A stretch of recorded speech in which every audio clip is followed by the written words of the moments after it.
in the Illuminati Occult a Year in Review 2023. Crazy. We did basically 50 shows, but 47 were dedicated to exploring the Illuminati Occult, while 3 were dedicated to Volume 9, these 3 steps in which we started to adventure ourselves in the contents of Volume 9. But today we will, of course, talk about exploring the Illuminati Occult.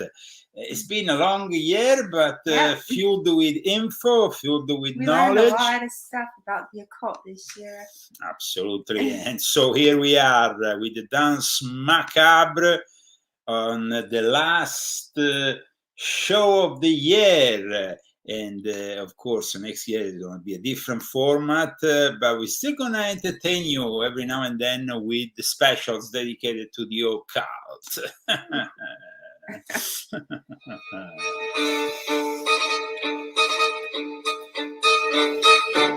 Hey. And all this will not be possible without our sponsors. Who are they, Christy? Okay, so this week we have sponsoring our show Margarizada Minta and Corey Chavez and Bruce Kodish and Philippe Beller and Alan Wyatt. Thank you very much for your donations and for sponsoring the show. And for everybody that bought the books too. Thank you very much. Okay. Now I'm just fixing things because, as you know, this is going to be a very busy show filled with information. So just a second. I'm trying to just seem to maybe now the audio will be a little bit better. Will be a bit better. Okay, so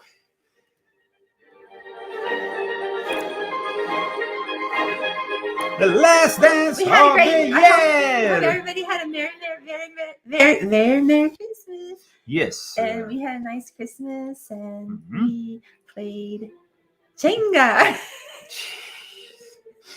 The kind of end of the world scenario. It was fun. Did you see him playing it in the movie? Yes. That's where I got the idea. in the apocalyptic movie of the Obamas, Leave the world behind. That maybe we should analyze and discuss further, maybe next week with the other subjects, because, like I said, this is the last episode for exploring the Illuminati Occult.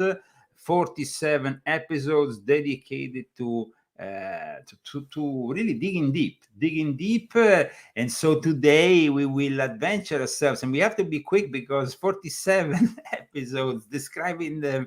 I mean, of course we can't really go in detail with many of them. We will simply give you a brief description, but we're gonna, of course, show you also some clips. Maybe we can go and stuff.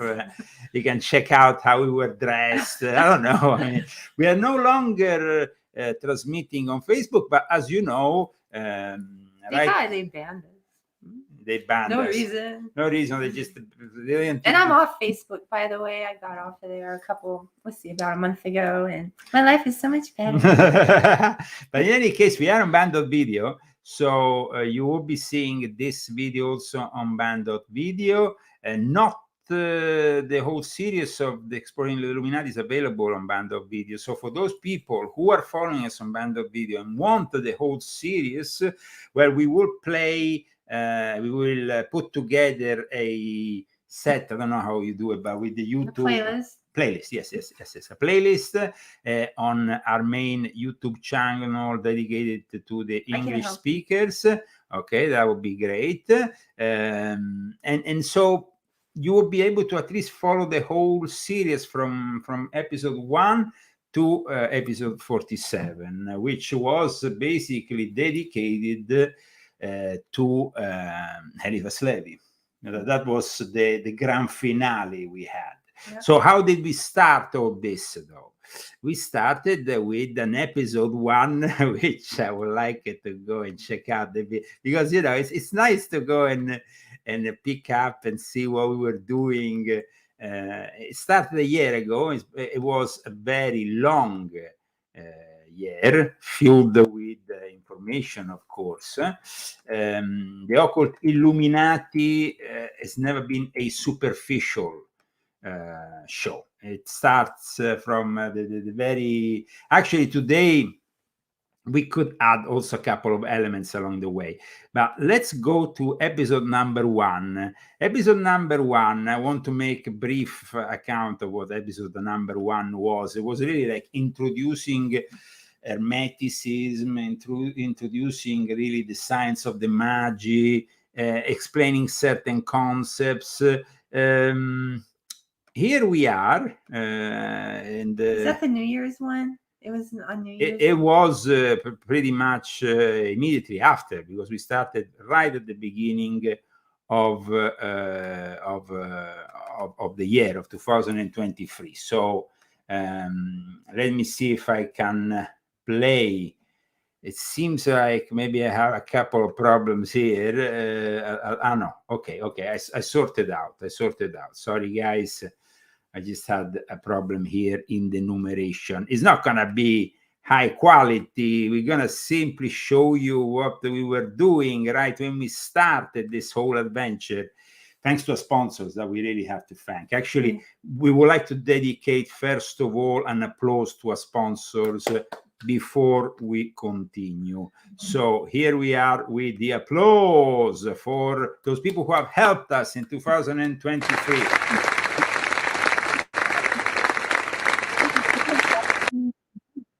No. Yeah, yes. Just a second. I was playing the applause. Here we are.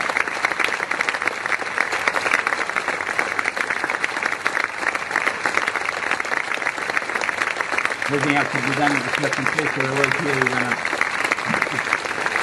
Okay, it's gonna be an adventure, and it's not going to be so easy. So please take a moment, because we have to go through some of the old shows. And what we wanted to do was to just show you how we started this whole adventure. So here we are. Let me see. Okay. Yeah.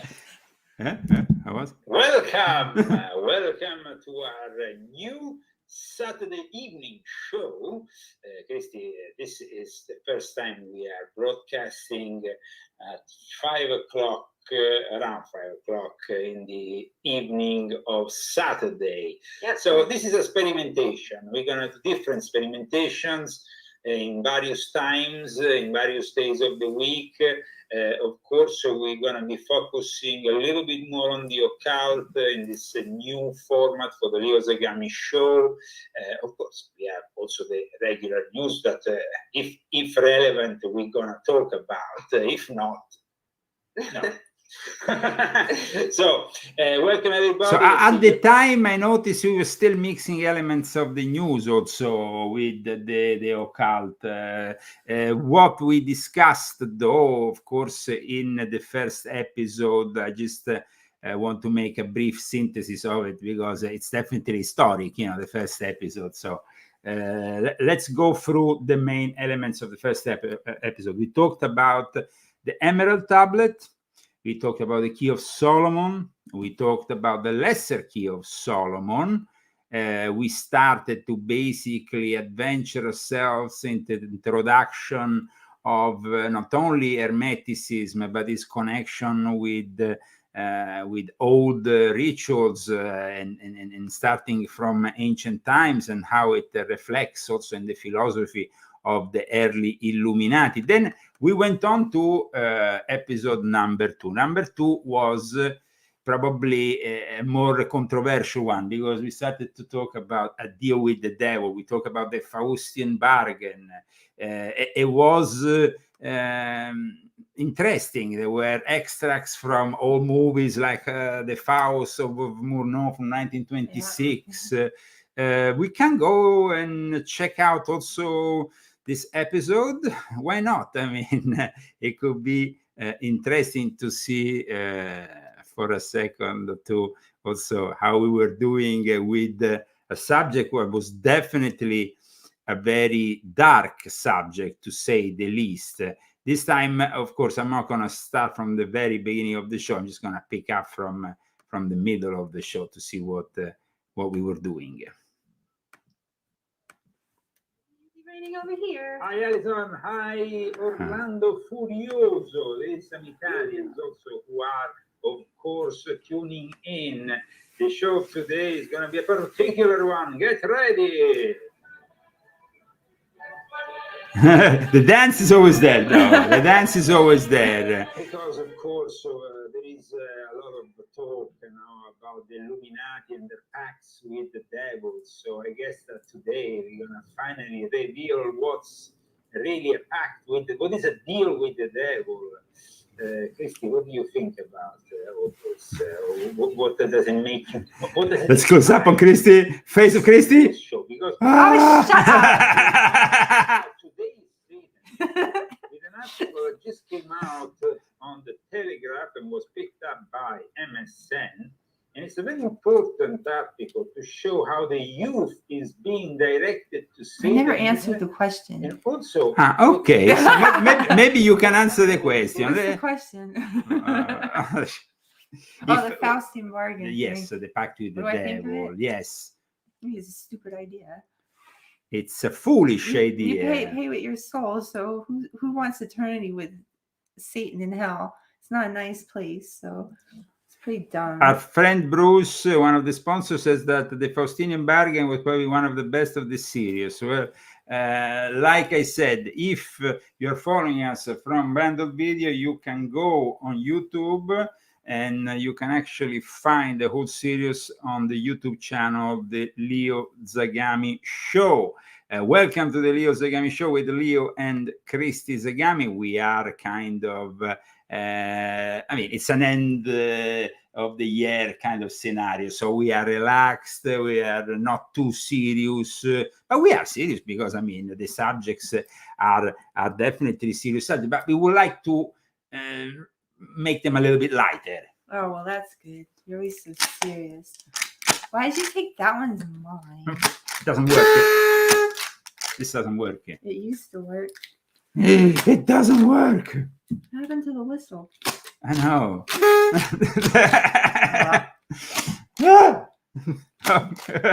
Okay, so welcome to the Leo Zagami Show with Leo and Christy Zagami. Today we are exploring the Illuminati Occult, a year in review. We did 47 shows dedicated to this subject, to digging deep in this subject. The one with, of course, the Faustinian bargain, in a way, was inspirational for me because I picked up elements of it and I included them in a whole chapter which is dedicated to this subject in volume 9. So because so many Illuminati do that, and they sell their souls to the devil, and then you know they have a great life full of debauchery. And then but then the thing is this, that basically the original Faustinian bargain 500 years ago, when the Smith legend was born around the character who actually lived in Germany, he was selling his soul, but at the end he will end up in hell. That was it. You sell your soul, that at the end of your life you end up in hell. What happened later with the Illuminati, with Goethe, who was a member of the Illuminati, he actually transformed this bargain. He made it into a bet with the devil, like he could find a way to trick the devil and at the end not end up in hell, but still doing getting all the benefits. That's, of course, a very Machiavellian way of dealing with the Faustinian bargain. And I think it's impossible to make a deal with the devil of sorts. Actually, I think, it's possible to make a deal with the devil, but it's impossible to trick the devil because the devil is going to always get what he wants in the end. I don't believe in this escamotage of working out. It's possible that the Illuminati simply wanted to reassert with this change of prospect the fact that they were just as good as God. They were the new gods. They didn't fear neither God, neither the devil. That was the beginning of what they called the age of so-called reason. It didn't really work out that well, as we know. But let's move further, because we have many other episodes to discuss. Episode number 3 in this whole series. It's a particular interesting episode. It's definitely always part of the exploration that we did on the Illuminati subject. And it is basically the origins of the Black Mass. Now, this subject is particularly sinister, particularly dark, but it was pretty successful. It was pretty successful. The origin of it. I got a lot of. It was one of our more successful views, to tell you the truth. Huh? Yeah. Yeah, we Really? got probably more views. I mean, the quality of it. I mean, I'm watching it myself here. The quality wasn't that great. We didn't have a great connection, but the subject of the Black Mass must have captivated people because it was one of the most successful episodes. Here we go with a brief clip from it. I guess at that point, because there were a lot of people, of course, who were asking for various kind of favors. And so it wasn't only this that triggered the whole scandal. But let's see Lavoisier. Here we're talking about the very early Black Masses, the very first Black Masses in France, with the French aristocracy, the involvement of the royal family and all that. How they found out that she sacrificed 2,500 children? Well, they simply dig in front of a hole. So, I mean, they found one by one fetuses and babies. She was actually also quite knowledgeable with medicine. So she was also in charge of abortions. So that's why the connection between abortions and Black Masses, human sacrifices, is a very old one. Okay? She will be interesting. Definitely an interesting show. I can see why people might want to watch this show, because it delivered information also on the connection with a modern day organization which claims to represent Satan, even if they claim also to not believe in Satan, which is a bit of a contradiction, which is the Satanic Temple, which has even opened in New Mexico an abortion clinic, and they are promoting rituals for abortion. So it's definitely an interesting show to understand more about the Black Mass connection with that terrible thing, which is, of course, the ritualistic killing of children, which is at times included in these terrible events. And then we had another show instead, number 4, which was dedicated instead to a more lighter subject. This time it was Alchemy and the Great Work. You remember, Christy? Yeah. This is what you were wearing. We were pretty challenging at the time with this dirty look. Here we are. Let's see. Method, but it's only for those people who want to donate $25 and above. While instead you have GoFundMe, which is that is when we were still using Fundly at one point, but then we understood that Fundly wasn't really working that great for us. Let's move forward and see exactly if we can pick up some interesting elements. I don't know what that is, but it seems alchemy. Are they trying to make gold? What I have to do next is get a beaker and add some boiling water and a small amount of potassium iodide. So this is like we were really adventuring ourselves and trying to explain that alchemy can be both a physical thing, a metaphysical thing, a spiritual working, but also an alchemical working can be very much chemical thing, proto-chemistry. I mean, it's from alchemy that then chemistry was born.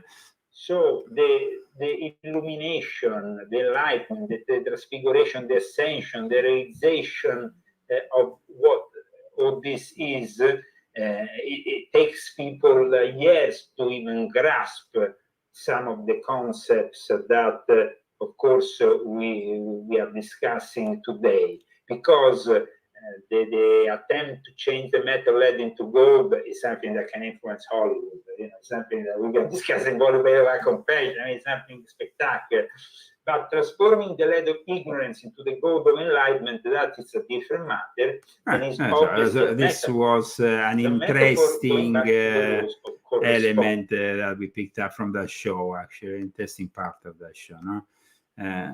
Okay, so welcome to the Leo Zagami show. For all of you, this is basically the Illuminati Occult Year in Review. We are kind of going through the shows we had this year. Thanks to the sponsors, I want to put here on the screen one of the favorite modalities that our sponsors have in a way chosen more than others. We have also Cash App. We don't have that many because we've been banned by PayPal a long time ago, and we decided to stop our Foundry. Somebody is asking questions here regarding the Illuminati. You simply have to go my books, and then you will realize whatever questions you are asking, they're already there. So there is no point in asking questions about the things like, well, you're part of this or this other. Oh, is it like the basic stuff? No, okay. You just have to go from volume 1 onwards and then learn the whole story. In any case, we have put here the GoFundMe on the screen, and at this point we can move on to the other episodes that we had during the year. Each week an episode. Each week we went on a discovery of sorts to see if we could understand more about what the Illuminati are about. Illuminati, of course, it's a term that in my books is not only Adam Weishaupt's Illuminati. We also talked about them, but it's a more wide term. All the mystery schools, starting from Atlantis, passing through Egypt, and of course, arriving all the way to Naples, to France, to Germany, and everything has been really discussed in great detail during this series. Nothing has been left out. Here we are at another episode, which is basically episode number. We are kind of moving on. Of course, we will not be able to do this with every episode because it's we're gonna have to jump a few, because otherwise we will not be able to fit them in all in 90 minutes. But in any case, episode number 6 was one of the most challenging for me, because I had been part of an exorcism. I had performed exorcism. The exorcism is for me a very serious subject. I dedicated the book, volume 6.66, as you know, partly to this subject of the exorcism. So dedicating a whole show was definitely something very, in a way, very challenging. But I think that we were also capable of giving a twist to the whole thing. Let's go and see a small extract from that episode. The most suitable opening for a show like this, of course, a remake of Tubular Bells, maybe. That is basically the most suitable sound, because, of course, it brings us to a film that it's probably the most known film of all time on the subject of exorcism, which is, of course, The Exorcist. Now, because we have a lot to say about exorcism today, but of course we want to give the possibility to all of you to spread the news about this important show today. I tell you, it's an important show. So please go on your social networks, spread the word, share this link, this video, the link of this video. And here we go with a great show. Yes, a great show.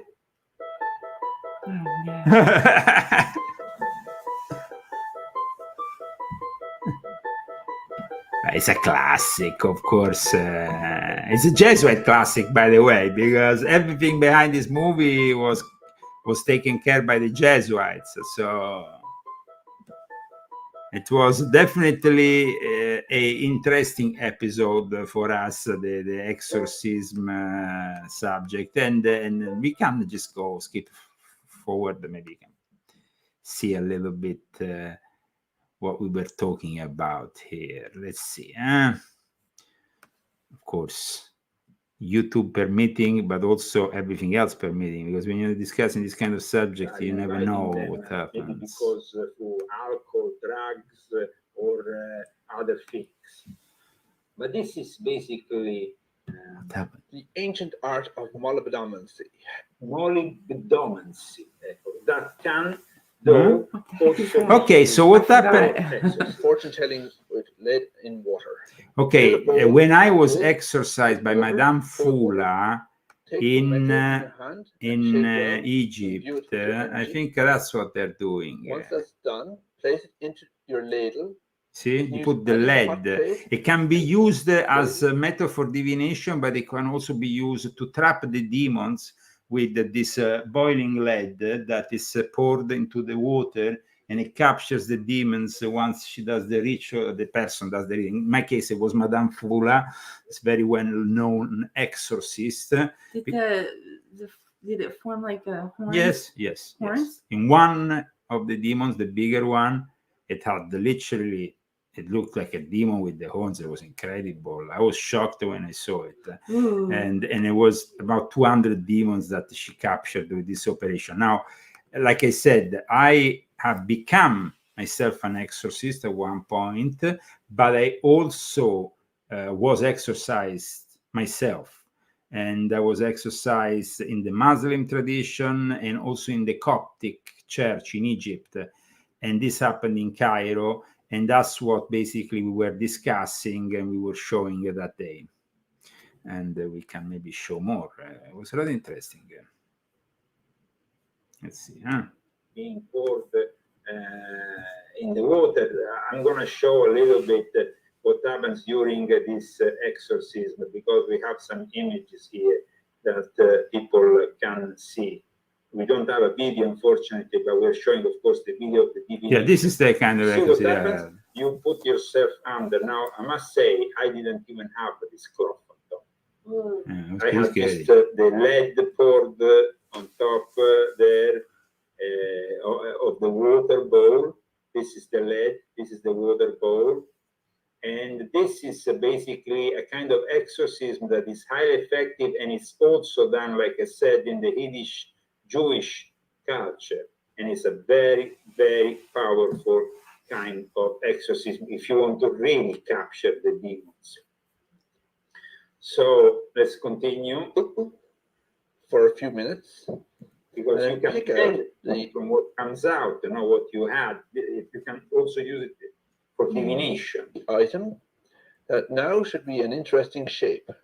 Use your imagination to decide. I tell you one thing. With me, there was no even need of imagination. When the exorcist saw it, she came to me immediately, Madame Fula, this old lady, I remember, and her eyes, because of the continuous use of lead, they were kind of consumed here, you know, because the continuous use of lead can damage your eyes. And so basically, she, you know, and then I had this translator because she talked basically, I think Greek had to be translated to Arab. She was Greek, but she was living in Egypt. We had an Arab translation into English. I mean, I don't know. It was just like a big complex, but in the end, actually, it was one of the most challenging and interesting experiences of my life.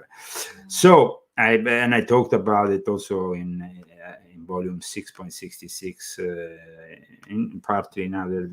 I mean, it's an experience that definitely one of the most important ones I had back in 2003, in the fall of 2003 in Cairo, Egypt. Moving forward for yet more episodes that we are commenting here, and as time goes by, I really see that we had some of the most extravagant looks at times. Look at this one. Yeah, I remember that one. Unusual. Since 1989, we didn't have this kind of weather here in Southern California. There is snow, rain. And We had all kinds of weather, really. Then we had even Hurricane Hillary later on. So, I mean, we had the most unusual weather.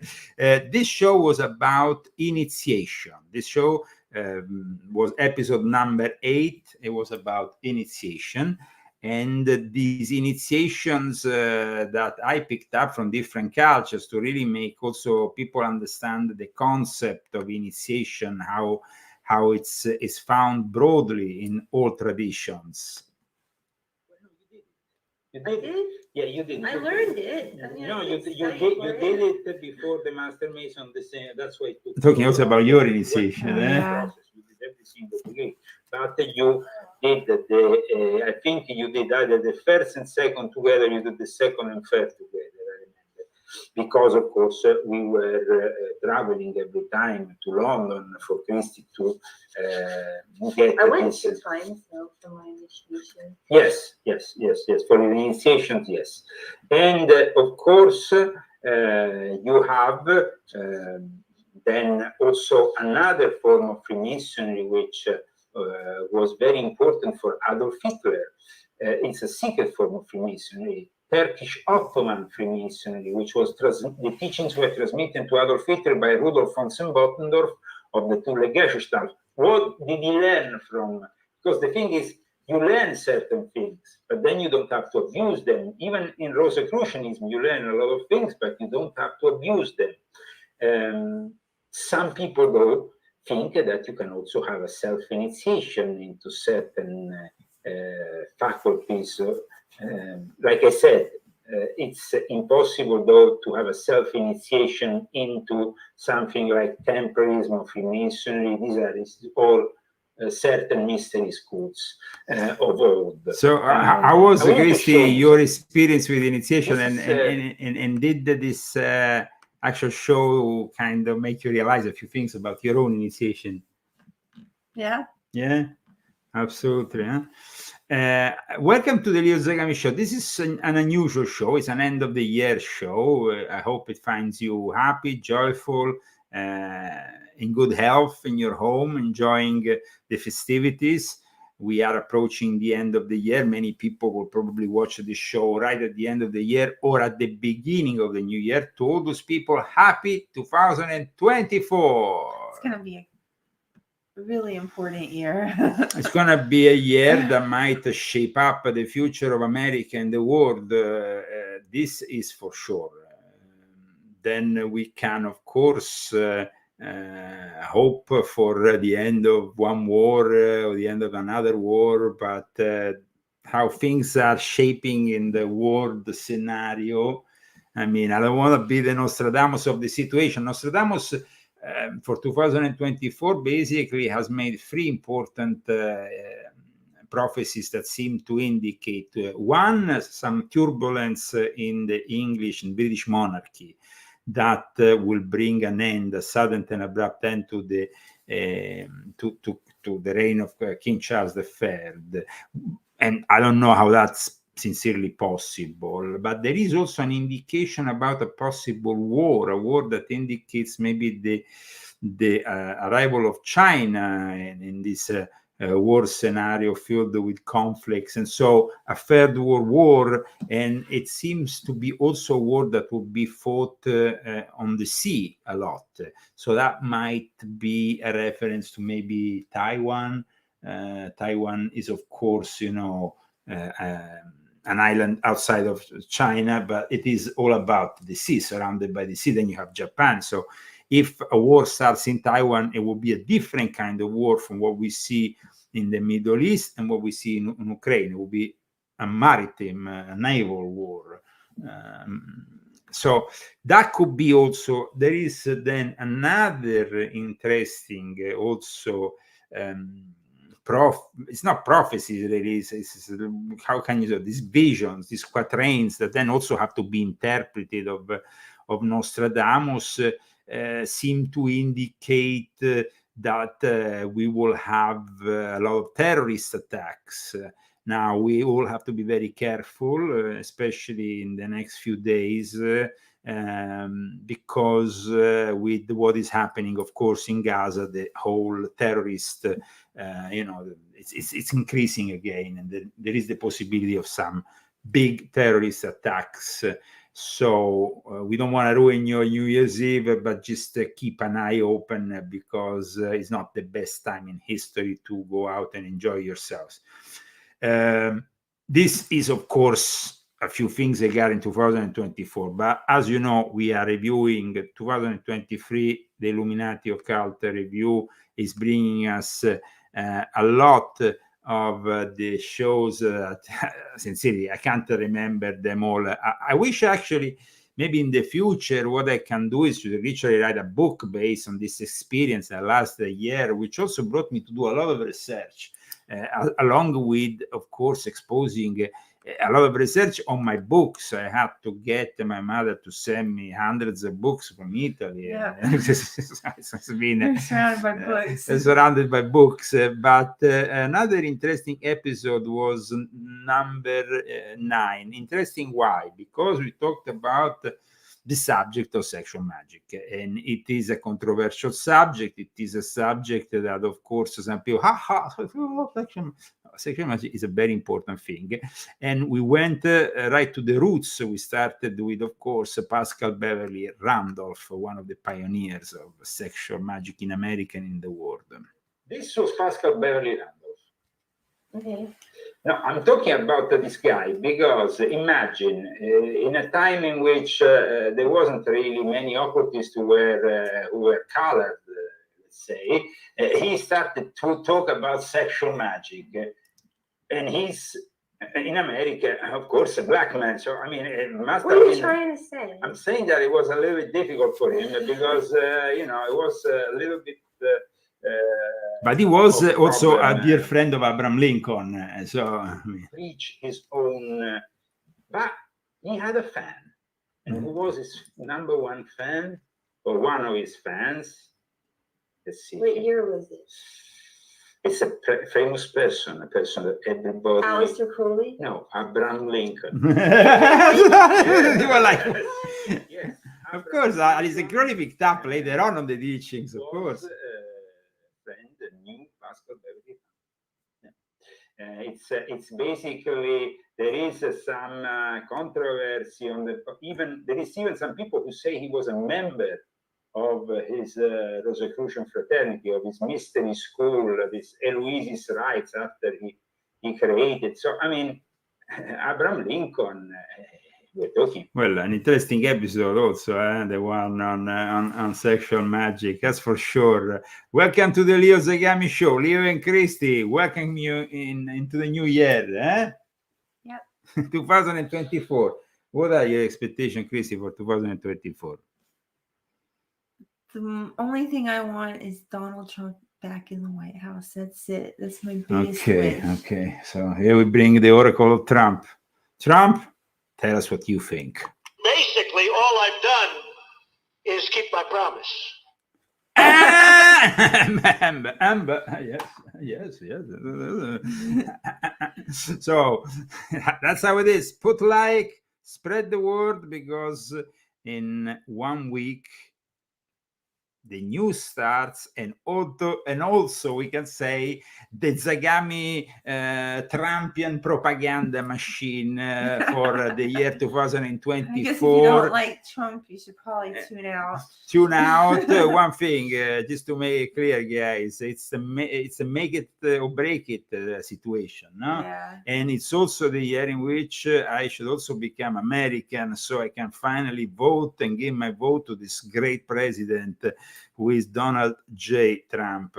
But like I said, you can make another choice and then stop following us if that, because of course we're gonna be in the new format. It's about the news now, Christy. Yeah. It's about bringing you the news in real time, and so it's not any longer about the historical subject that we bring you weekly. Of course, there will be specials every now and then based on this or this other occult subject. So the Exploring the Illuminati Occult might add a few extra episodes even later on, but that is not really anymore the weekly appointment. It's going to be the occasional special when we're going to be doing that kind of thing. Of course, also based on the encouragement that we receive from the audience, the donations and all the rest, the indications, I mean, the suggestions. People, though, seem to want us back on commenting the news and also at times having some funny moments.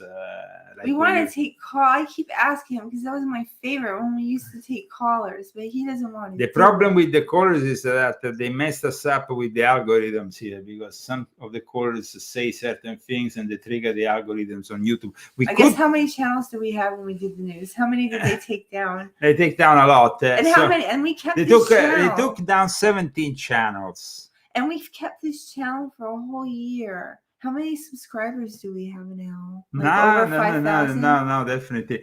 Some people say more occult. Some people, of course, would say more news. But also the news can have an occult interpretation. I mean, the geopolitical... It's coming from him. It's going to be a geopolitical analysis that will include occult elements and all that. When I say that we're not going to be discussing the Illuminati occult like we used to, we're simply not going to be discussing the topics and the historical characters in the same way. But we will be discussing it, of course, because everything that I discuss is seen through the eyes of somebody who comes from my own experience, which I regard as a unique experience. And now, an experience that in the past has seen people like Alex Jones, David Icke, and others encouraging and the work that I have been doing, and of course also relaying some of my articles, some of my work. As you know, I also been for many years also guest of InfoWars, something that lately has not happened, but that is also because we are moving in times in which some people are focusing on certain things, others are focusing on others. We hope from 2024 to be able to give you what others don't. So in our weekly analysis, bring you those elements that maybe other people in the field don't bring you. That is our hope. Say something about your news, because anytime that like people come to me, like my sister, somebody like one of my friends with an article or something, it's like you already reported it on your Italian show like weeks ago. He's always ahead of everyone else. Yes. So I mean, you're gonna get the news. I mean, we're gonna, right when it's happening. You're gonna get the news. You're gonna get the occult analysis perspective. You're gonna get the perspective also on the espionage, the geopolitical side. And he hasn't been wrong. So. So I mean, I hope that we're gonna manage to craft them all together in 2024, a show that is even more successful. But of course, the lessons that were given, because they were actually lessons, each one was not only a show, it was a lesson on a specific subject. Well, those and they're really, they're priceless, these lessons that you gave. You can't, they're just really, I mean, people, I tell you, they coming from you, you're such a great teacher. I mean, I tell you one thing, and I don't want to make names because it's not fair to make names, but the people from established occult orders, organizations came to me and says, but why don't you sell these as lessons? Why don't you actually make a business with them? I said, I don't want to do that. You can't. I can't do that. My aim has been to actually be able to sell my books. Of course, I encourage you to sell my books. To buy my books. I always encourage my audience, but I don't want to profit from something which needs to be spread, especially in this moment in history in which the truth should set us free. We need to make people aware of all this occult knowledge. And so the the You whole, don't have to pay for this. Is free. You know, we hope that people sponsor it once in a while. We don't need much. You know, we don't ask for much, just so we can keep going. That's it. actually, So, Chrissy, if you want to, we are halfway through the show. Give again the names of the people who have kindly supported us today, and most of them have also supported us during the whole course of the year. yes. Okay, so we have Philippe Beller and Bruce Kodish and Alan Wyatt and Corey Chavez and Margarizada Minta. Thank you very much. Thank you very much. And now I'm going to play, but don't interrupt it. This is the applause. You know, interrupt the applause. Applause. Not forget, the Ottoman Empire. Let's not forget. Because Oh, I like that outfit. Yes, okay, applause, but also we are introducing you to another episode that also part of the Leo Zagami Exploring the Illuminati with Christy. We have really done a great job. I've been sitting here all this time exploring Illuminati. Now, Exploring the Illuminati, number 10. Here we started to really go deep into the secret esoteric roots of Nazism. And it was an interesting episode. I must say, also a very interesting outfit. For me, at least, I don't know. Let's see. Let's see. Now, a second, because here it's at times. Sorry, guys, we have modest means, but we try to do the best with what we have.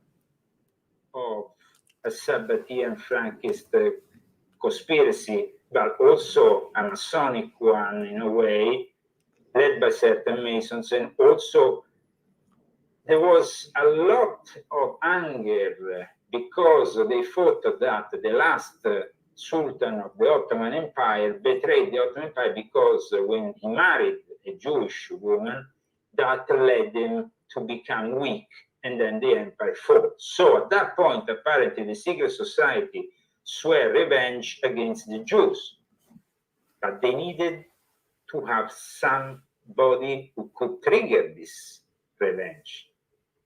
And at the same time, we had other interests.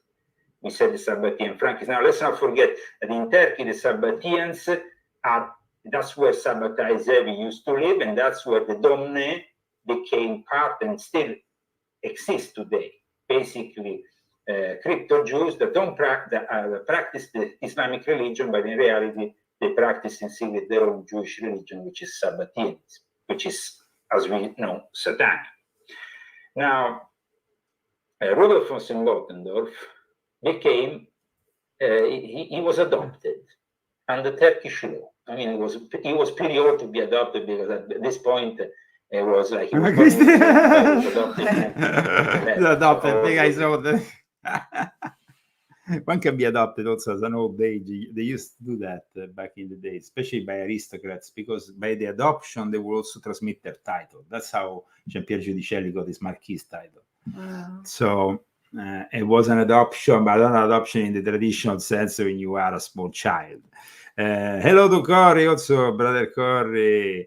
And we have many people that are here in the chat showing signs of appreciation for. You're never going to be able to get through all these episodes. No way. No way, but I will definitely go through a few of them, maybe jumping some. I can tell you what happened briefly in the next couple of months, and then we can skip maybe.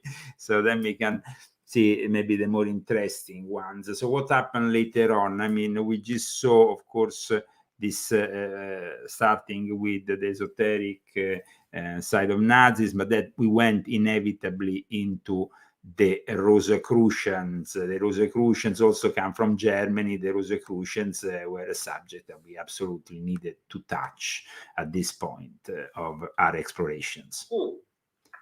So that there was a guy called Foner who lived between 1032 and 1034, and apparently they were the ones that influenced also the construction of the cathedrals like Chartres and stuff. So there was this, and also then there was a lodge in a place called Worms. Now, Worms is a very important place in Germany, and it's apparently the place where Rosicrucians had their first lodge, but it's also the place where there was a lot of important rabbis, including the one who wrote The Magic of Abramelin the Mage. In the city of Worms, we have also a rabbi who is also ancestor of Pope Benedict XVI, who was partly Jewish, and whose ancestors counted several rabbis, amongst them also a special one from Worms. So, so this was an interesting and unusual analysis of the Rosicrucians. For Corey, he said it was his favorite episode. You see, everybody has his own taste, and of course, they find maybe the subject that more interests them. The subject of the Rosicrucians has definitely been one of the most important and relevant, of course. But there also there's been many more subjects that we have discussed during this year in review. Here we are trying to go through them so that we can at least, if not analyze them, of course, in depth, but at least briefly summarize them. Mm-hmm. We had also an episode, of course, immediately after on the Jesuits. I mean, after you talk about the Rosicrucians, you also have to take into account the fact that they were quickly infiltrated, and they were actually infiltrated by the Jesuits who now are with Pope Francis controlling completely the Vatican for the first time in history. They also have a Pope, something they always refuse because they are like the militia, the intelligence services of the Vatican. Here, a brief extract from this discussion on the Jesuits. As people who also started to reveal certain things. So the Jesuits have a very long history, and for that reason, we need to start from very early stages, when Ignazio Loyola himself, a member of an aristocratic family, he at one point he abandoned his life as a soldier, as a knight, and gave up his sword. And he gave up his sword in a very particular place that I visited with my grandmother Felicity in 1986 in Spain, Montserrat. It's a very beautiful place. It's a monastery of the Benedictines, and Ignazio Loyola had been wounded, and he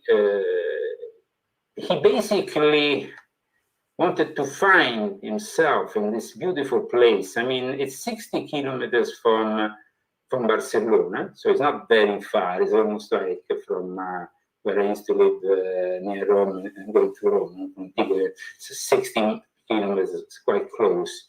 But this is a beautiful place, and there is this Holy Mary. I remember visiting this place still, like I went there by bus with my grandmother, and it was, I must say, a beautiful experience, because it is a Benedictine monastery. Yeah, in spite of the tourists, like somebody saying in the chat, it was definitely an incredible experience to visit this place, and I still remember it like it was yesterday. and of course, I discussed the very origins of Ignazio Loyola, also in relationship with the Illuminati of the time, the Alumbrados, which was this Gnostic sect that practiced also sexual magic. Let's not forget that Ignazio Loyola was in fact accused several times by the Inquisition, and he was actually arrested several times by the Inquisition. I think 5 times they arrested him.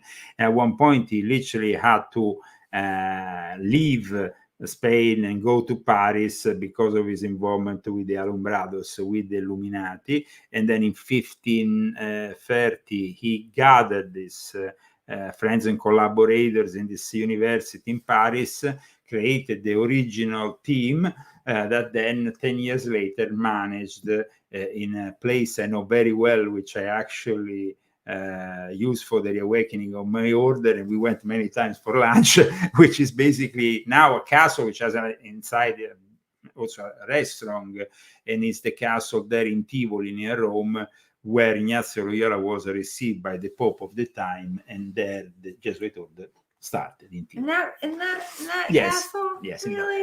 yes. I didn't realize that. that was the kicks. It's like the moment in which the Jesuits were finally able to enter officially the Catholic Church as an order, and they had the sanction with an official sanction by the Pope. The Pope at that time used to reside not only in Rome but also in Tivoli.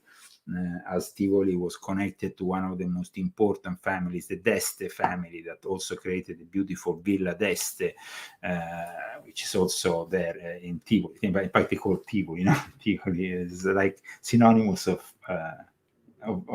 fun, something fun.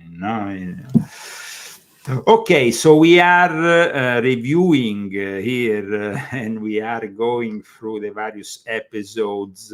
Now let's see what we have next. We of course talked about the Jesuits. That of course was a very important episode, and then we went on with other episodes of relevance, of importance. The Nazi occult element came back once again. This time it wasn't the esoteric roots of Nazism, but it was rather the practices that went on during the Nazi era connected to the occult. So it was the Nazi occult agenda, what we discussed at the time, and we can go into their chamber, I think, here at this point. I think in Webbersburg Castle. Let's see.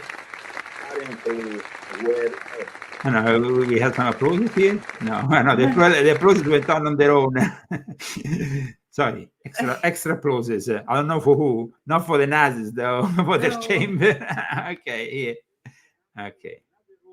Another room which I want to show you. Here, I wanted to rewind a second because there was a beautiful image of the chamber. Part of what happens with Ottoran is part also of my book, The Invisible Master.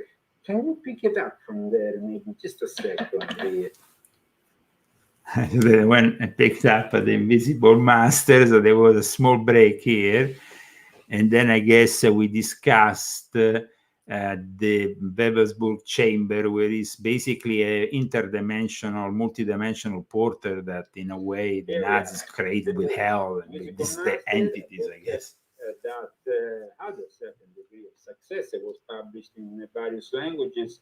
It was published first in Italian, was published in Japanese. And by the way, I'm republishing it in Italian in a new edition, and it's gonna be basically coming out in the next couple of weeks. So that's something I'm looking forward to. Let's see if there is anything else that I can. Was forced to become a refugee in northwestern Ukraine, and but they were very much experts in the Talmud and so on. I mean, they were not just so he had also this background, a very interesting one. Another interesting figure in and of course with this book they speculate very much on the fact that there was a Vril society.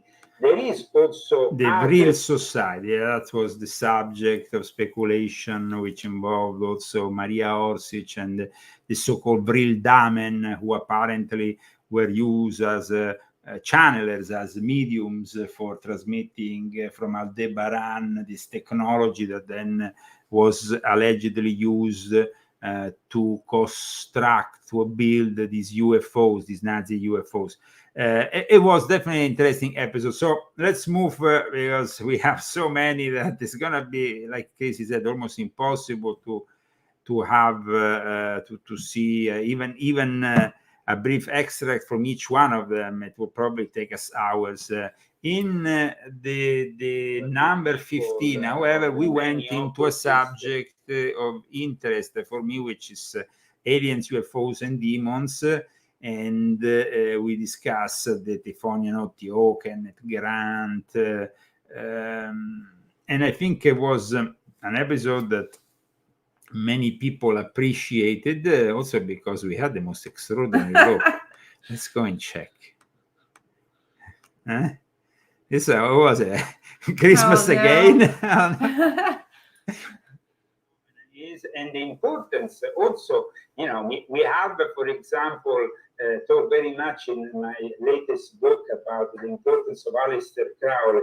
And the importance of Aleister Crowley, once again, surfaces also for this subject in particular, because during the year of Aleister Crowley's departure, that was from Earth, from this state of being into another existence. Well, that was the year in which we started having the so-called UFO sightings. So this is definitely not a coincidence. This is the whole connection with, of course, also Parsons, the lodge here in Southern California, that almost that was actually the only one that helped Crowley until the end, also financially, and was almost raided apparently from the FBI, but the suspicions were very heavy regarding the involvement of these people also with the occult and communism. So these Parsons were a very ambiguous figure. However, he then ended up having this guy, Aaron Hubbard, the future founder of Scientology, joining his lodge, and together they went here in the Mojave Desert trying to opening these portals that actually Crowley had opened and they wanted to reopen.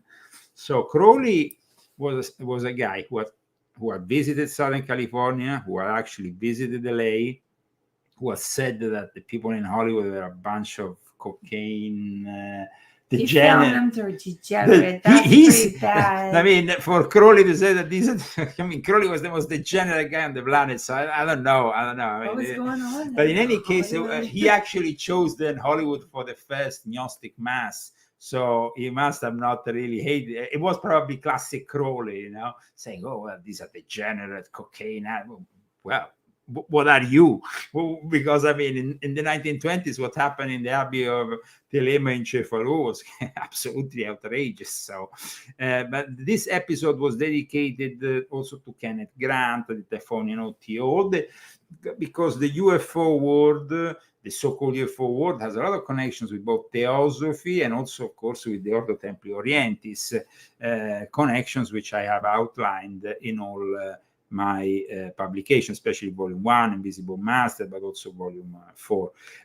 So moving further into this, we might skip a few, but definitely we can skip this one, Christy. I mean, this one, it's exploring the Illuminati number 17, the Leo-Taxil hoax. Briefly, for those who have not followed the Leo-Taxil hoax episode, there was an episode dedicated to that guy that created a lot of confusion within Freemasonry, who was a Jesuit agent who was unleashed upon the world with the most bizarre theories about Freemasonry, that in a way, in an almost paradox, it was a paradox, but what he was doing was a great piss take of everybody. He was literally trying to fool both the Catholic Church and Freemasonry, at least at the eyes of everybody else, with these incredible stories that unfortunately, though, created a lot of confusion. So we wanted to understand who was behind it. And so we advise you to go and check out this episode, in which also me and Christy have quite an interesting look here. Huh? Here we are. There is some people who appreciate us, and of course, if you want to continue to appreciate us, you can do it through GoFundMe and I don't know, maybe we were using also Foundries. Maybe it's better to let's move further and see if there is some interesting. It seems strange to me, guys, that somebody like Leo-Taxil, for how good, I mean, he was, okay, he had published a lot of amusing books, one was actually known, it was called the Amusing Bible. I mean, one was actually dedicated even to the life of Jesus, in which Taxil satirically pointed out inconsistencies, errors, and false beliefs in these religious works, or allegedly pointed out on these inconsistencies. And then we have Debauchery of a Confessor. We have even a book known as The Pope's Mistress. These were the kind of books he was writing before getting into the Pope. I bet people bought them. Oh, I bet they were interesting. They didn't have to be. I mean, So scandalous. definitely it was always on the. For all those people who want to, of course, see this, the whole episode, they can go on my YouTube channels, especially the Leo Zagami Show. If something is missing from there, you can find it on the other channel, Lesule. But most of I think the whole series is on the Leo Zagami Show channel, so you can really go there.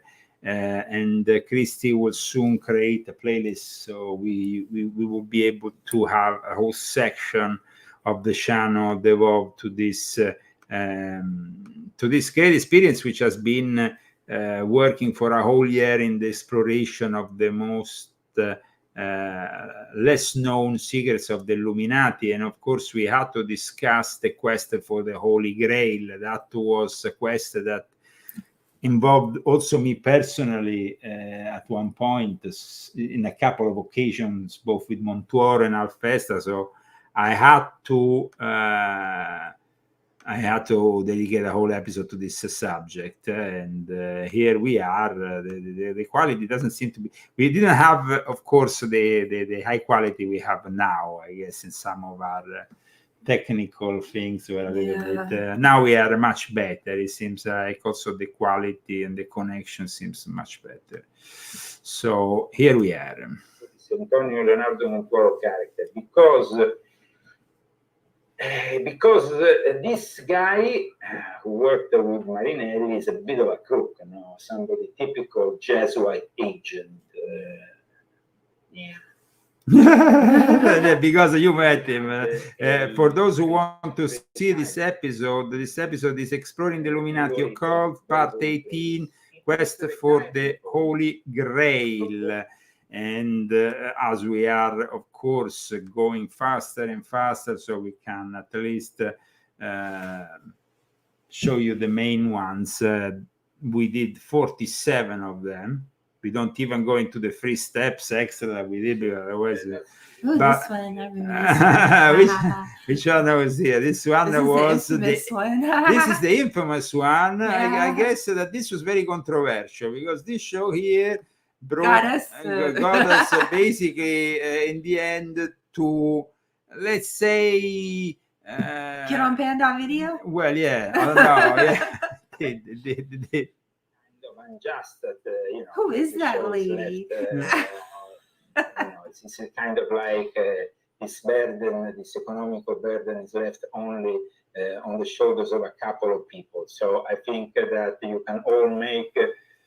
So this is about the elixir of life. The elixir of life is about living forever. But during the show, what happened was that at one point we also said, why is Alex Jones not calling me anymore on InfoWars? Why is not having me on the show? And so basically from that thing, then Alex saw that, got a little bit upset. Then I talked with him, I talked with Rob, and then we got on Band of Video. And so here, from that moment onwards, let's say, the Band of Video has in a way expanded to another audience, also this Exploring the Illuminati Occult. However, like I said, if you are watching us, like you're probably, a lot of people watch us on Band of Video. So if you're watching us on Band of Video and you want to see the old episodes that you don't see uploaded on Band of Video, you can simply go on our YouTube channel.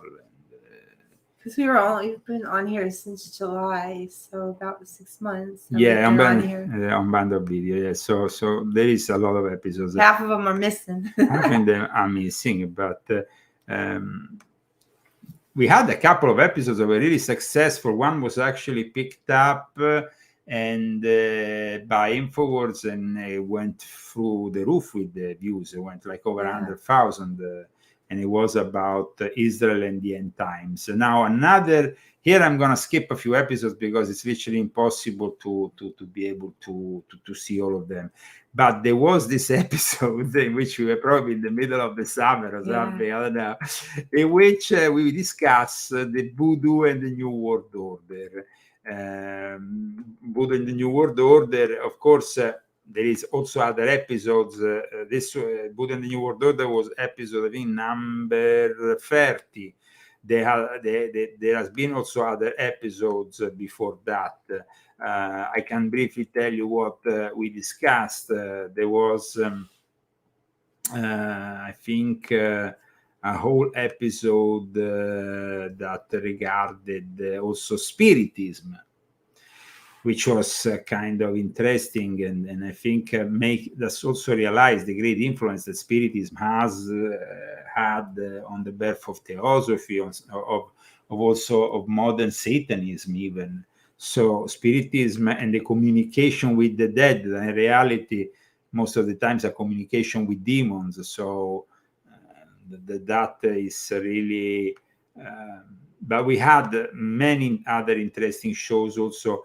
One on the Bohemian Grove, Bohemian Club, of course, discussing also all the connection, the origins, how the Shalarafia German clubs inspired the birth, and how Shalarafia itself was created with the support of the so-called Asian brethren. So we go back to the Sabbatean Frankists, basically. So it was definitely a very interesting. But there was this show regarding voodoo that, I mean, even the look is pretty interesting. And I must say, we showed the most bizarre stuff. It's a great show. It's a great show. I remember that. Yeah. What's the face of Christy? Goodness. Here we are. The Secrets of Voodoo. And of course, those who cite the Gnostic Voodoo workshop by Berthiaud might know that I had been initiated into the OTOA, and was also 1995 of Michael Berthiaud's Magnificent Misery. That's special. I learned a few You're things. such a special dark little character. Yeah. That's why you needed all those exorcisms. I needed a lot of exercise. That's why he had 200 demons. I mean, after you do this kind of things, yeah, definitely you need a few exorcisms, man. Stuff isn't good. It's not safe. This is not safe. I'm going to show you more of this extraordinary As a Christian, show. you want to really stay away from this stuff. So. We Absolutely. are discussing voodoo and the New World Order, because remember, the world order was changed when the Christopher Columbus arrived in that island, which now is Haiti. And the history of the world changed forever. And so the New World Order has a long history that then also, let's not forget, this I said earlier, we are in front of a tradition which also has many elements in common with Freemasonry, because it merged with Freemasonry in Haiti. Okay? But check this out.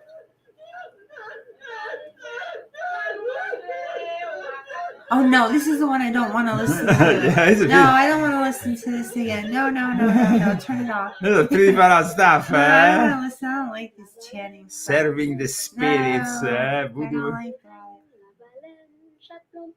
I don't want to hear that. I'm glad we're over this thing now. Why? I don't like it. No. It's creepy and gross. I schifo it. It's actually an anthropological study when it comes down to this voodoo stuff, because it's part, of course, of a tradition born in Africa that then spread through the New World. Inherently evil, of course, but part of today's reality, even in places still here in America. Hoodoo, it's not only voodoo, it's voodoo, and hoodoo. and all these things, all these varieties and stuff. We discuss in an episode, which of course you can find in the Exploring the Illuminati Occult, with many others, many other episodes in which we discuss all kinds of things. We discussed also the New Age movement, the actual. We did a whole show on analyzing the New Age. I remember that was interesting. Also, it was definitely an interesting one, and I think people understood a lot of things about the origins of the New Age deception by watching this show. Here we have a couple of passages from it. Welcome to the Real Zagami Show. End of the year, a year in review.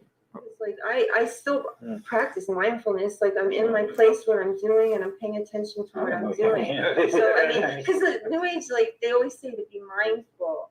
Like you want to practice mindfulness, and I don't even know if that's New Age or what that is. It just might be just psychology. I don't know.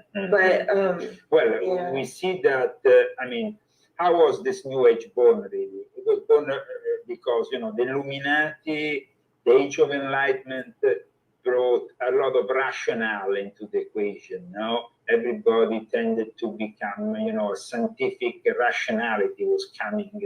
And then at that point, at the beginning of the 19th century, occultism, then spiritism, and all these non-really rational ideologies kind of like counteracted the Age of the Enlightenment of the 18th century Europe.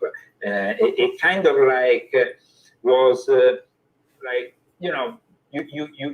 the part of society was becoming really resentful of religion, especially because they identified, for example, Christian religions with the Christian institutions of the time, mainly the Catholic Church, or other institutions that were and are still to this day corrupted.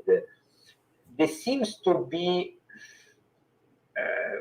how do you think the New Agers view Christians? Because that is something interesting. I mean, if you think about it,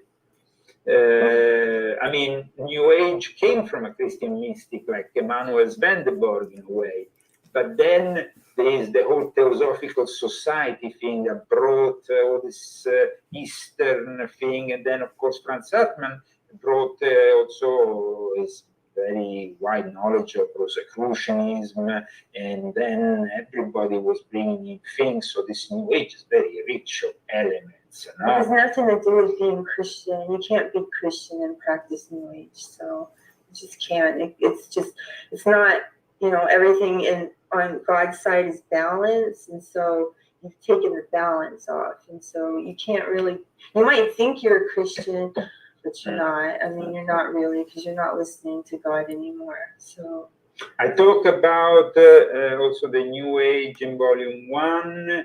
And of course, this is also because there used to be a magazine that was published.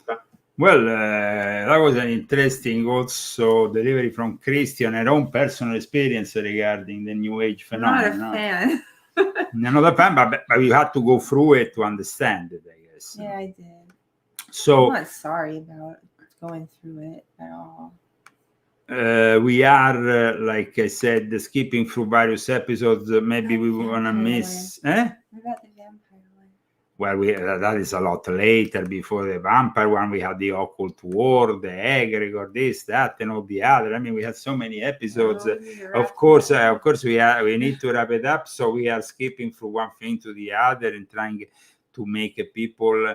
I mean, we had also one regarding the various secret societies, how secret societies actually work. Here we are trying to skip through and bring you the best of a year in review. That's what people usually do when they do this kind. Here we are, Christy also dressed up very nicely. We are talking about the occult wars here.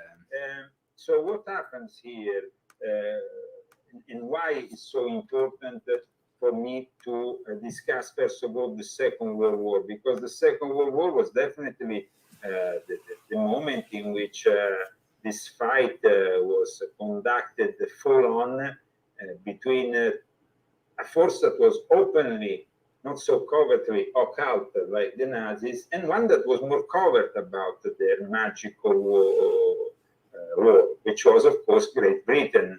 The English were much more secretive. Now, immediately following Britain's declaration of war in 1939, the unfortunate... And here we actually discuss the occult war behind the scenes that went on between the Germans and the English and the Americans. You remember all those rituals that were done, some of them also to in a way show to the Nazis that they were just as good in the occult, you know? So they kind of sneaked in a couple of German Nazi officers in one ritual in England to show that the English were really serious about their occult stuff, and that basically, and this led after that Rudolf Hess to pick up a plane in the middle of the war with all these magical symbols and land up in England, where of course he was arrested, but the second in command of Nazism of Germany just left with a plane on his own, thinking that suddenly he will be probably participating with all these Illuminati in some kind of gathering. They have with all these magical symbols. He landed there, and that was when Ian Fleming actually wanted to bring S to Crawley and try to see. People say that never happened, but in any case, Rudolf Hess was arrested and then ended up his life in a prison, and also at the end of his life is a bit suspicious. But in any case, we did a great show on the occult wars, and I suggest you go and see it. Instead, another show and here, sorry for skipping a few, but there are so many we will never be able to go through all of them in detail. Alistair Crowley, the best great beast 666 was, of course, a protagonist of one of the most successful episodes. Yes, probably Rudolf Hess was murdered, that's for sure. It's kind of a double agent we're talking about.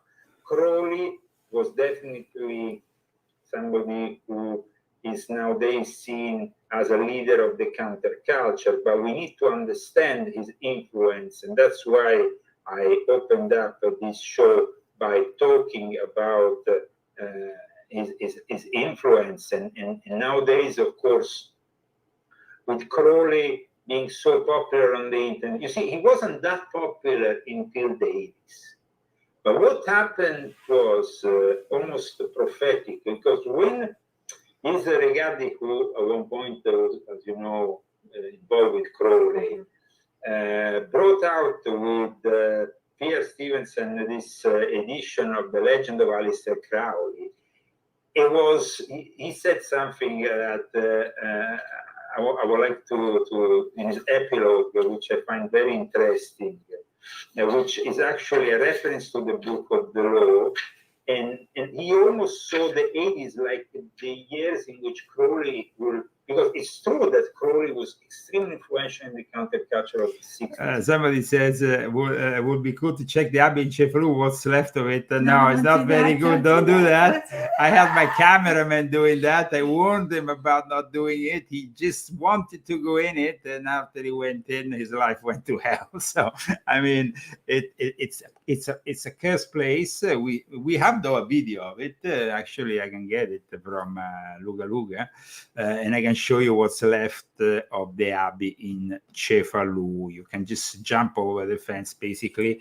Then there was another guy who even tried to buy it, and the curse was so strong that Never from him either. no, the cousin died. Marco Vidaloni's cousin died, and he then stopped the whole project. He was actually so close to buy that place, and he had convinced both parties, and he wanted to just buy it, to preserve it, and start like a research center, like, you know, a museum. And this guy, of course, stopped when the cousin, the month after, they were, just a few days before they were about to finalize the contract, she died, and he understood that the curse was clearly a curse. Yeah. I mean, so he said, okay. So Mess with that stuff. definitely don't want to mess with that stuff.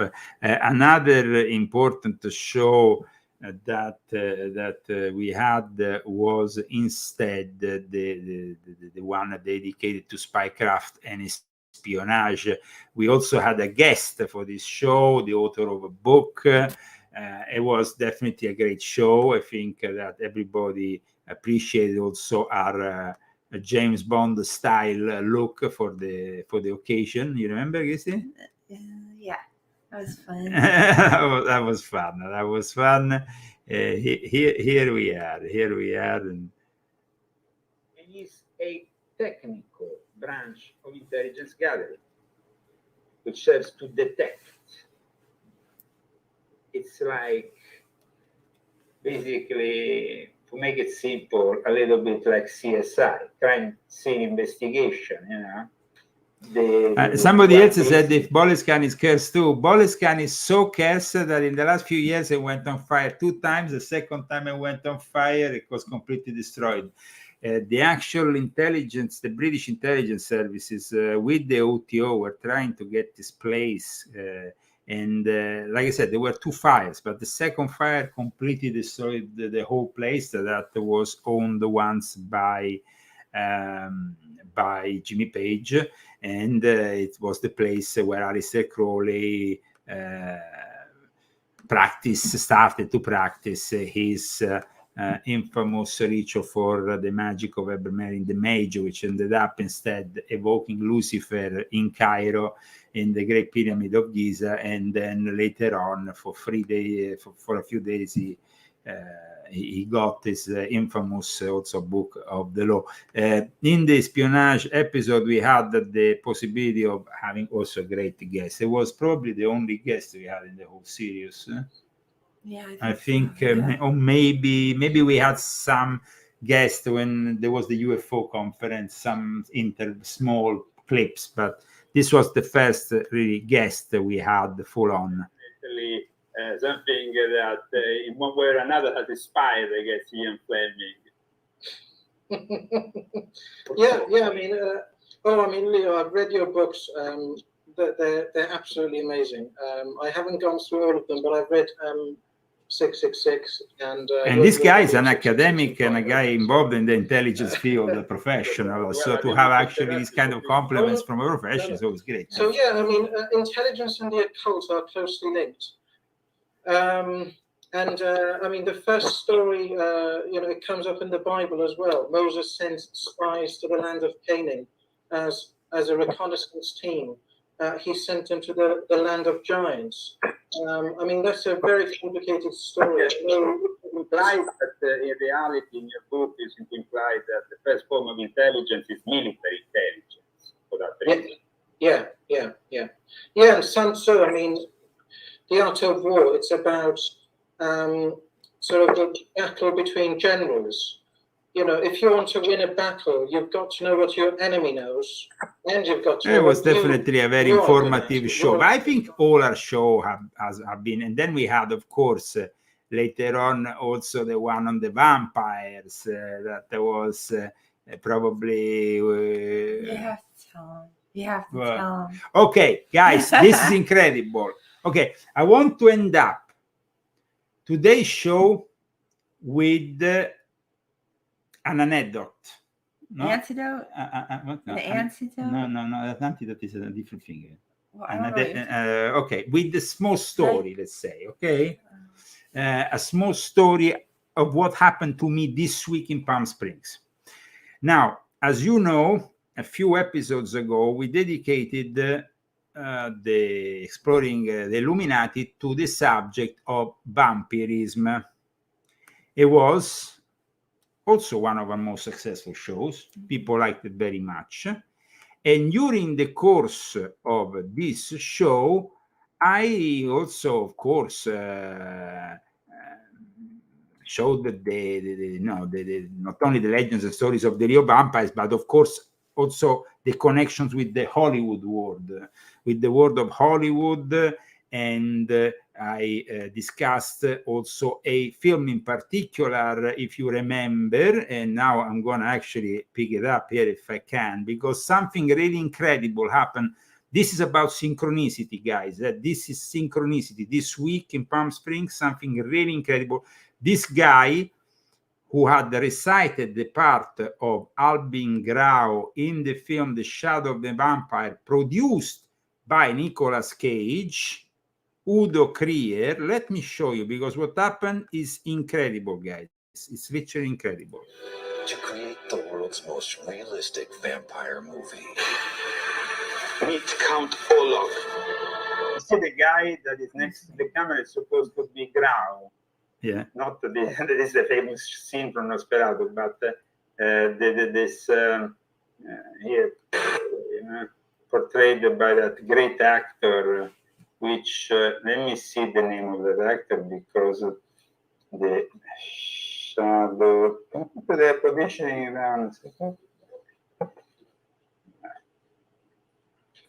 Okay, here I was like, because I wanted to find his name. Okay, Yeah. so we are showing you here this movie, the trailer of the movie, of course, from the year 2000. The film stars John Malkovich, William Dafoe, but there is also starring Udo Kier, which is a very great actor. And Udo Kier is basically portraying the part of Albin Grau, who we just been talking about, because he was the producer of the film. So here we go. Let's see if we can get it to work. This is the film supposed to be here. On the right you have John Malkovich, on the left Udo Krier, in the portraying. Now you will not believe what happened this week, guys. You will not be if I tell you. Just say it, man. You're making it so incredible. Okay. No. Okay, let me tell you. So I usually go once a week, as everybody, to go and wash my car. I cross, basically, it's just a place where you go and wash your car. And to go and wash this, I have to pass through a parking lot of a supermarket. Suddenly, I'm driving my car, and this guy arrives walking from the left. And I have to stop my car because, of course, it's a guy who is walking and he needs to pass in front of my car to go to the supermarket or to the dry cleaner, I think. I don't know. In any case, you can't. I was just like, it was Udo Krier. It was Udo Krier. And then I discovered that he lives in Palm Springs. But the fact that he literally walks in front of my car, in fact, when he walked in front of my car, I was like, I just talked about him on the show. Mm-hmm. This is an incredible synchronicity. This is a Saturnian synchronicity, because remember, the company that produced the film is a Saturn film company of Nicolas Cage. He was Albin Grau, who was part of what then became the Fraternity Saturni. Everything was very Saturnian around this whole thing. The vampires are Saturnian. But to actually have the guy who used to be Andy Warhol's vampire, because Udo Krier was Andy Warhol's vampire, passing in front of your car, and you have to stop your car, and he turned around and smiled to me, and I was like, is that Udo Krier? I couldn't believe it, because I wasn't there, because if I was there, you would have gotten out of the car. I would have made you stop. No, the thing is this, you can't just. First of all, I had to think about it for a few minutes. You know what, though? You think that you see somebody famous. First of all, can I say something? No. First of all, can I say something? I'm not interested in You've been talking this whole show. I haven't said a word. Yeah, no, but I'm not interested in famous people. I was interested in Udo Krier because he was Andy Warhol's vampire. He has always had this inclination to act very occult parts. He was the grandmaster of the P2 Priory of Zion, whatever thing in the film Revelation. And to have him pass in front of my car, I thought it was impossible. So I actually said to myself, for the next 10 minutes, this is not possible. But then after, I go on the internet and it says Udo Krier lives permanently in Palm Springs. He's a resident in Palm Springs. I think it's better you didn't meet him. No. That is a dark dude right there. I know, but I mean, it was just like he passed in front of my car like that, and I've been having to hear about this ever since. It's driving me no, bananas. no. But it's not. It's Bananas. not about. It's not about. I think a revelation for those who want to see it is on Plex these days, which is actually one of the streaming channels, and it's for free. So if you want to watch a revelation, but it was just a synchronicity, because it was like when me and Christy on the day of our initiation into Freemasonry were walking, and you can say this story, Christy, because you was I'm not letting you know. So you say this story. Well, you don't. You talk so much, and I'm going to talk more okay. in 2024. So I have a lot to say. Okay. And I'm going to talk, and you're going to shut up. Okay, that's it. Great. Okay, let's make this No, we deal. were in London. I wrote about this in my book, but we were in London, and it was before my initiation. Yeah, it was on the day of your initiation. Yeah, we were supposed to go to lunch with my friend Aston. We were in Chelsea on our way to this Chinese restaurant. And of course, I'm on my phone because I was taking pictures and I was looking through them of London. And so I was on my phone looking down, and we passed, and to the right of us, there is a guy swooped by us, and he with was an watching. overcoat. No, and but he everything. was watching us. He was like this. Yeah, he did. He did, and he looked, and then we were like, "Wasn't that?" No, and you said it. No, and You're then like, I said, "Put yourself off your phone. Look at who passed by." And I said, "Look." And when I turned around, he turned around, and we both looked at each other. And it was Neo meets Leo. It was Keanu Reeves. It was Keanu Reeves that recognized me. I recognized him, but you had already met him, by the way, in Japan. And in any case, it just happened by chance on the day of your initiation. Yeah. Neo meets Leo. And there is this whole story about me that in 2004, with some people on the internet, we had made this fictional religion that then kind of took off. It was called Matrixism. That stupid thing. My sister thought it was real. You're having a laugh. I had to explain to her that it was a joke. Listen, but Matrixism is a religion we created for having a joke. I mean, she thought I was doing LSD and all this. Yeah, because I invented a religion with these friends of mine. Of course, Matrix is based on a Gnostic concept, so it was very easy to adapt to a religion. We just transformed the red pill into LSD, and that was it. And that was the sacrament for the new faith. The problem was that after they came with a troop, you remember, from Australia to interview me on national TV because there was a new religion. That was just, but in any case, that was a joke show. Yeah, by the way, but in fact, nobody took you serious. No, but it wasn't serious. I mean, but the religion wasn't. You were on there with some. What was those? The clowns? I know, we were trying to. I went there because Matrix was a religion that basically was a joke, so it was okay for me to participate to this whole joke. But then there was the clown that made a religion out of the of sodas, I think. I don't know. Anyway, bizarre. I'm going to get Rambo. Okay, yes, it was definitely an interesting encounter and a synchronicity to just meet Udo Krier after I mentioned him in one of the most important episodes of our series. Thank you again to those sponsors, and I would like to read them once again today because they really helped us out during the course of this year. Most of them, yes. Margarizada Minta, Corey Chavez, Bruce Kodish, Philippe Beller, and Alan White. Thank you very much. Thank you so much. And at this point, Rambo, you're very elegant today. You got this for Christmas. So let's wish everybody really a happy new year. I hope you have a great New Year's Eve, no, Christy? Yes.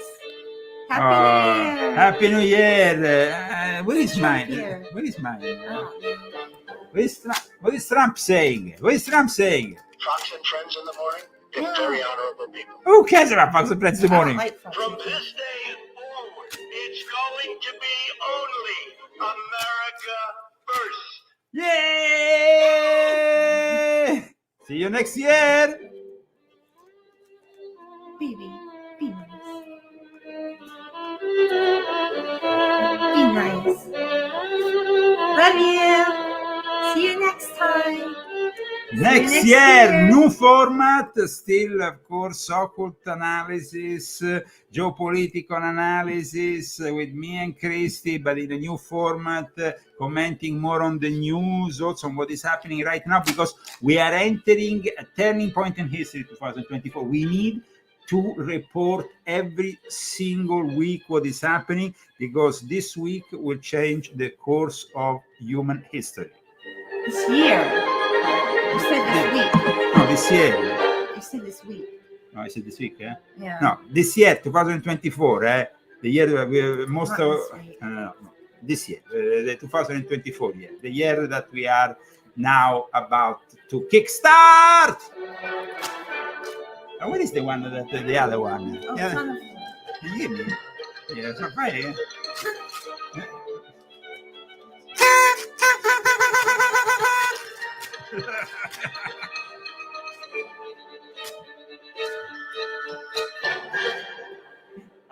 Bye. Ow, baby. Enjoy a great New Year's Eve wherever you are in the world. God bless you. God bless America and all the world and all the people who need a great blessing for 2024 in particular, which is going to be a difficult year, but also challenging year, and hopefully a year that will turn out as something positive in the end. God bless you all.